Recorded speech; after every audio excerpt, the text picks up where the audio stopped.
బాలు, అయ్యా, నువ్వు పాడుతున్న పాట ఏమిటి? ఆ రాగం ఏమిటి? శంకరాభరణంలో శంకరాభరణంలో ఇది మధ్యమ. శంకరాభరణానికి దానికి దీనికి తేడా తెలీదా నీకు? ఇది శంకరాభరణ సినిమా తప్ప శంకరాభరణ ఎంతసేపటికి సినిమాల్లో పాడతాం, సినిమాల్లో చేద్దాం అనేది, కానీ దానికి ఒక అర్థం, దానికి ఒక కాన్ఫిడెన్స్ ఉండదా నీకు? మైక్ జాగ్రత్త గురు.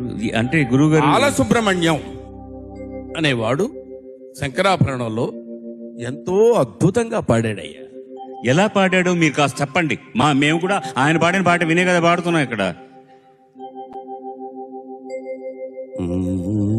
అంటే బాలసుబ్రహ్మణ్యం అనేటువంటి వ్యక్తి యొక్క గొంతు నా గొంతులో రావాలి. సామాన్యమైన విషయం అది చెప్పు. కాదు, కరెక్ట్ కాదు కదా. శంకరా శబ్దం పోయింది. అతను వచ్చి బాలసుబ్రహ్మణ్యం మళ్ళీ వెళ్ళిపోయాడా?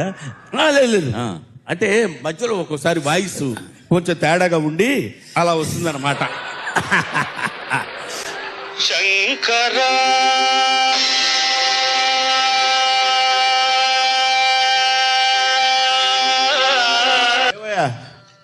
ఆర్కెస్ట్రా కొంచెం కాన్సన్ట్రేట్ చేయండి. ఇక్కడ ఈయన ఎదురుగా కూర్చొని ఎస్పి బాలసుబ్రహ్మణ్యం గారి వాయిస్ తో పాడుతున్నాను. ఏదో మీ ఇష్టం వచ్చినట్టు వాయించడం కాదు.